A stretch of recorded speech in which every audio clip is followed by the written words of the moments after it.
അന്താരാഷ്ട്ര ബഹിരാകാശ നിലയത്തിലുള്ള ഇന്ത്യൻ ബഹിരാകാശ യാത്രികൻ ശുഭാംശു ശുക്ലയുമായി പ്രധാനമന്ത്രി നരേന്ദ്രമോദി സംസാരിച്ചു. രാജ്യത്ത് പ്രതിനിധീകരിക്കാൻ സാധിച്ചതിൽ സന്തോഷമെന്നും ഈ നേട്ടം ഒരാളുടേതല്ല, കൂട്ടായ പ്രവർത്തനത്തിന്റെ ഫലമാണെന്നും ശുഭാംശു പറഞ്ഞു. 140 കോടി ഇന്ത്യക്കാരുടെ പ്രതീക്ഷയും ആശംസകളുമാണ് ശുഭാംശുവിനൊപ്പം ഉണ്ടായിരുന്നത്. ശുഭാംശുവിനും ഒപ്പമുള്ള ബഹിരാകാശ യാത്രികർക്കും എല്ലാ ആശുകളും നേർന്നു എന്ന വാക്കുകളോടെയാണ് പ്രധാനമന്ത്രി ബഹിരാകാശ കേന്ദ്രത്തിലുള്ള ശുഭാംശു ശുക്ലയെ അഭിസംബോധനം ചെയ്തത്. അന്തരീക്ഷത്തിന്റെ വിശാലത കാണുമ്പോൾ എന്ത് തോന്നുന്നുവെന്ന മോദിയുടെ ചോദ്യത്തിന് മാപ്പിൽ കാണുന്ന പോലെ അതിർത്തികളൊന്നും കാണാനില്ലെന്നായിരുന്നു ശുഭാംശുവിന്റെ മറുപടി. ഇന്ത്യ ഇവിടെ നിന്ന് കാണുമ്പോൾ വളരെ മനോഹരമാണെന്നും ശുഭാംശു. पहली बार भारत को देखा तो हम मैप पे पढ़ते हैं भारत को, हम देखते हैं बाकी देशों का आकार कितना बड़ा है, हमारा आकार कैसा है, वो मैप पे देखते हैं. लेकिन वो सही नहीं होता क्योंकि वो एक हम 3D ऑब्जेक्ट को 2D यानी पेपर पे हम उतारते हैं.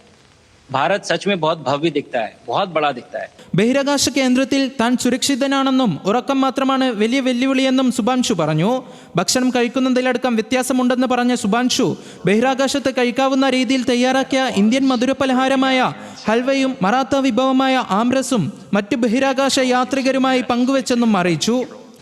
जी प्रधानमंत्री जी, ये कुछ चीज़ें मैं अपने देश की खाने की लेके आया था, जैसे गाजर का हलवा, मूंग दाल का हलवा और आमरस.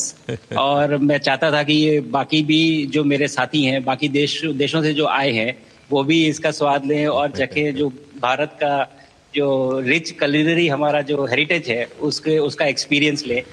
तो हम सभी ने बैठ के इसका स्वाद लिया साथ में और सबको बहुत पसंद आया. ഇന്ത്യൻ ജനതയുടെ സ്വപ്നം സാക്ഷാത്കരിക്കാൻ അവസരം നൽകിയതിനെ നന്ദിയെന്നും ദൗത്യം വരാനിരിക്കുന്ന വലിയ യാത്രയുടെ ആദ്യത്തെ ചുവടുവെപ്പാണെന്നും ശുഭാംശു വ്യക്തമാക്കി. मैं कभी सोच नहीं पाया कि मैं एस्ट्रोनॉट बन सकता हूं, लेकिन मुझे लगता है आपके नेतृत्व में आज का भारत ये मौका देता है और उन सपनों को साकार करने का भी मौका देता है. तो ये बहुत बड़ी उपलब्धि है मेरे लिए और मैं बहुत गर्व फील कर रहा हूं कि मैं यहाँ पे अपने देश का प्रतिनिधित्व कर पा रहा हूँ. രാജ്യം ശുഭാംശുവിനെ ഓർത്ത് അഭിമാനിക്കുന്നുവെന്നും ഗഗയാന് സ്വന്തം സ്പേസ് സ്റ്റേഷൻ, ചന്ദ്രനിലേക്കുള്ള പദ്ധതികൾ എല്ലാത്തിലും ശുഭാംശുവിന്റെ അനുഭവങ്ങൾ മുതൽക്കൂട്ടാകുമെന്ന് മോദി പറഞ്ഞു.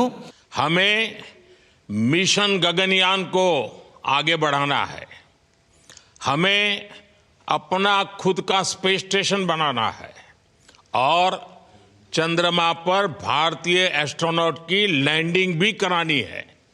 इन सारे मिशंस में आपके अनुभव बहुत काम आने वाले हैं. मुझे विश्वास है आप वहां अपने अनुभवों को जरूर रिकॉर्ड कर रहे होंगे. ബഹിരാകാശ നിലയത്തിൽ നിന്ന് വീഡിയോ കോൺഫറൻസിംഗ് വഴിയാണ് ശുഭാംശുവുമായി പ്രധാനമന്ത്രി സംവദിച്ചത്. International desk, news Malayalam.